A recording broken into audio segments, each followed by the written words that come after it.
another video. Chameleon has always been one of the most fascinating Wings of Fire dragons to me, and for good reason. He has the ability to shapeshift into any of the dragon tribes, and that comes with so much untapped power.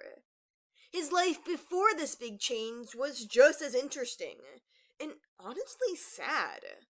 So, what do we know about Chameleon's alternate forms and the path that led him there?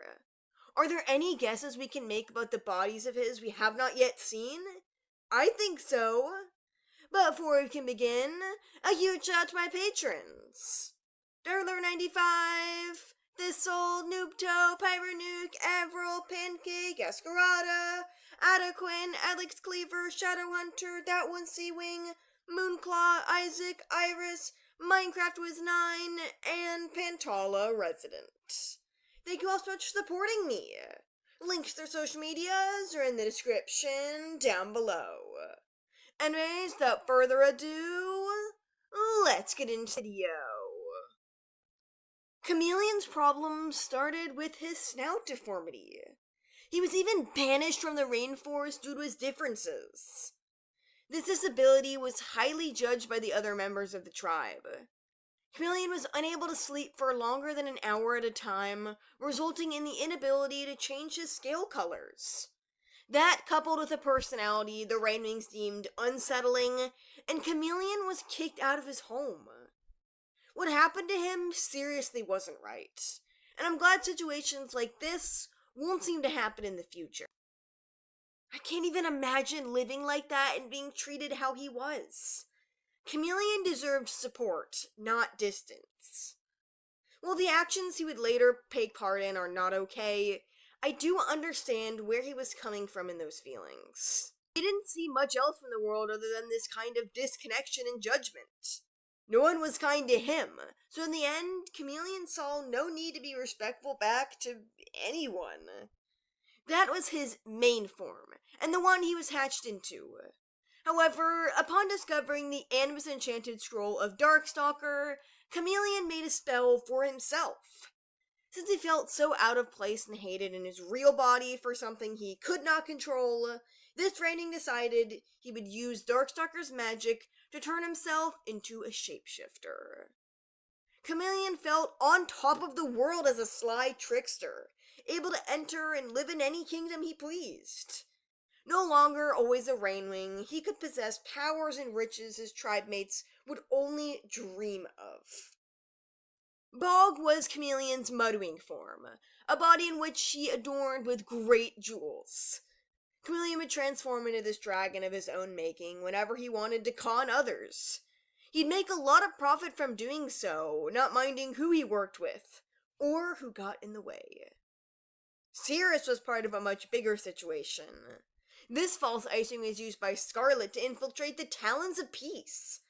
She had Chameleon spy in this shape-shifted form, learning valuable intel about the ex-Queen's enemies. Cirrus was designed by Chameleon to appear incredibly ferocious, sporting claws sharper than what you'd find on any genuine tribe member. His towering form shot above the rest of the ice dragons.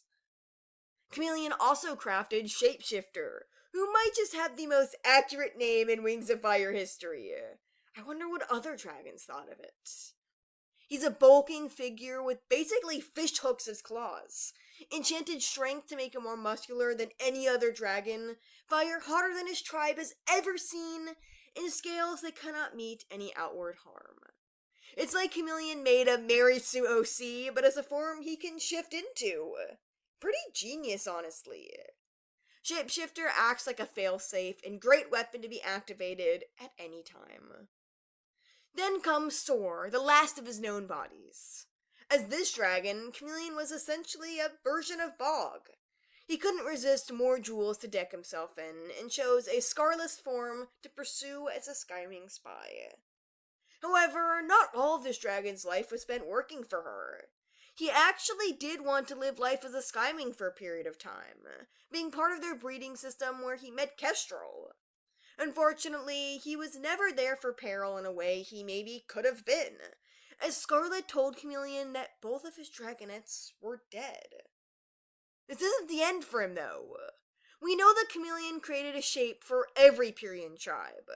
That means he has Seawing and Sandwing forms we have not met yet. Presumably, at least. There's so much speculation to be had there, and I would love to learn more about these secret shapes.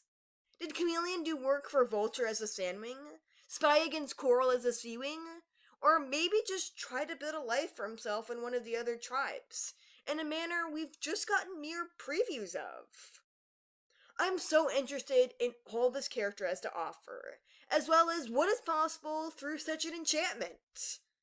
I do hope Chameleon finds peace after the events of the second arc. He deserved much better than what happened to him, and through keeping these shapes, perhaps a different kind of future is in the cards. What do you guys think about all this? Which Chameleon form would you want to have, or learn more about the most? Let me know down below. Thank you all so much for watching, and I'll see you in the next video. Bye.